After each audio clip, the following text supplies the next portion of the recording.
नमस्कार. फेसबुकवर एक लेख आला होता. मला तो आवडला आणि काही विचार पटले म्हणून तुम्हाला वाचून दाखवत आहे. जेव्हा हिंदू धर्माच्या आधारावर मतदान करतात त्याला सांप्रदायिकता असं म्हटलं जातं आणि जेव्हा इतर धर्माचे आपल्या धर्माच्या आधारावर मतदान करतात त्याला मात्र धर्मनिरपेक्षता म्हणतात. मूर्ख हिंदू विकास, नोकरी, गुळगुळीत रस्ते, मेट्रो, थुंकणे वगैरेसाठी मतदान करतो. तर शांतिप्रिय जमात फक्त व फक्त शांतिप्रिय धर्मासाठी मतदान करतो. मालेगावचेच उदाहरण घ्या ना. इस्लाम पार्टी म्हणून नवीनच उदयाला आलेल्या, कधीही नाव नसलेल्या पार्टीने भाजपला धूळ चाटवली का? त्या नवीन उदयाला आलेल्या पक्षाने कुठलेही विकासाची स्वप्न दाखवली होती का? नाही. त्याने फक्त इस्लाम या नावावर मते मागितली. प्रत्येकाने आपापला धर्म जपावा. लंडनच्या बस ड्रायव्हरचे उत्तर ऐका. त्या लेखामध्ये एक गोष्ट दिलेली आहे. लंडनमध्ये एक अरब मुस्लिम बसमध्ये चढला. बस चालकाला विनंती केली की बसमध्ये वाजणारे पाश्चात्य संगीत त्वरित थांबवा. बस चालकाने त्याला विचारले, काय कारण, कशासाठी थांबवायचं? अरब मुस्लिमाने सांगितले की इस्लामच्या शिकवणीनुसार संगीत ऐकणे हराम आणि कारण प्रिय पैगंबराच्या वेळेला संगीत नव्हते आणि विशेषतः पाश्चिमात्य संगीत. बस चालकाने नम्रपणे रेडिओ बंद केला. बसचा दरवाजा उघडला आणि अरब मुसलमानाला बसमधून खाली उतरण्याची विनंती केली. अरब मुसलमानाने त्याचे कारण विचारले.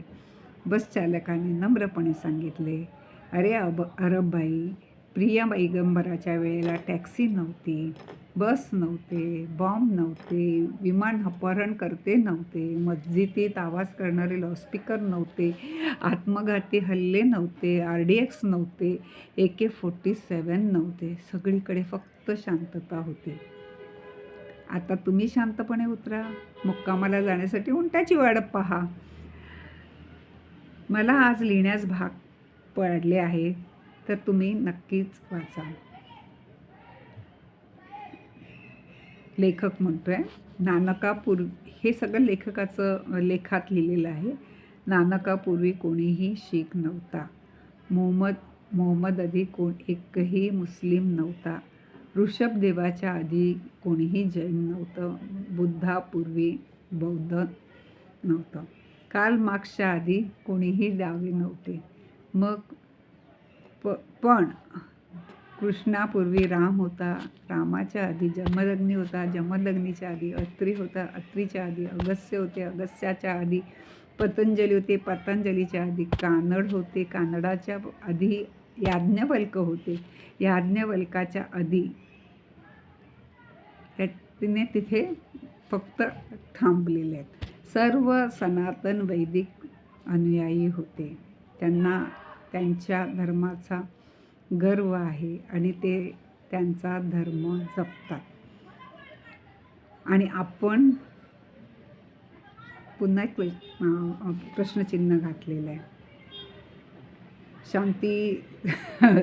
एकदम शांतीचा धर्म म्हणणारे जोरजोराने भोंगा वाजवत 5 वेळा नमाज पढतात रस्त्यावर, रस्ता बंद करून. आपली सुशिक्षित मुलं मात्र मंदिरासाठी खर्च म्हणजे विनाकारण पैसा व्यर्थ असे म्हणतात. मला कोणाच्या धर्माच्या विरोधात बोलायचे नाही, पण किमान आपण आपल्या धर्माचा स्वाभिमान बाळगावा.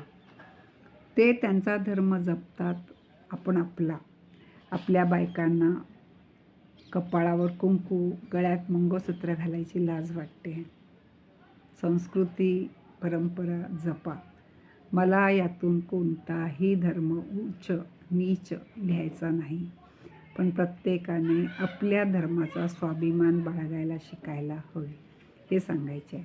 जन्माला येताना ज्या धर्मात जन्माला आलो तो धर्म जपा, मग तो कोणताही असो. त्याने टीपही लिहिली आहे लेखकाने, ही पोस्ट कोणत्याच धर्माच्या विरोधात नाही हे लक्षात घ्यावे. ज्याला माझा लेख आवडत नसेल त्याने वाचून सोडावा. विनाकारण खराब कॉमेंट्स करून ब्लॅकलिस्टला आमंत्रण करू नये. हे मला आवडलं आहे. मला वाटतं एखाद वेळेस 3 वेगवेगळे त्याने मिक्स केलेले असावे, पण मला हे जे लिहिलेलं आहे लेखन ते आवडलं. मी तुम्हाला वाचून दाखवलं. तुम्ही ऐकता त्याबद्दल मी खूप आभारी आहे.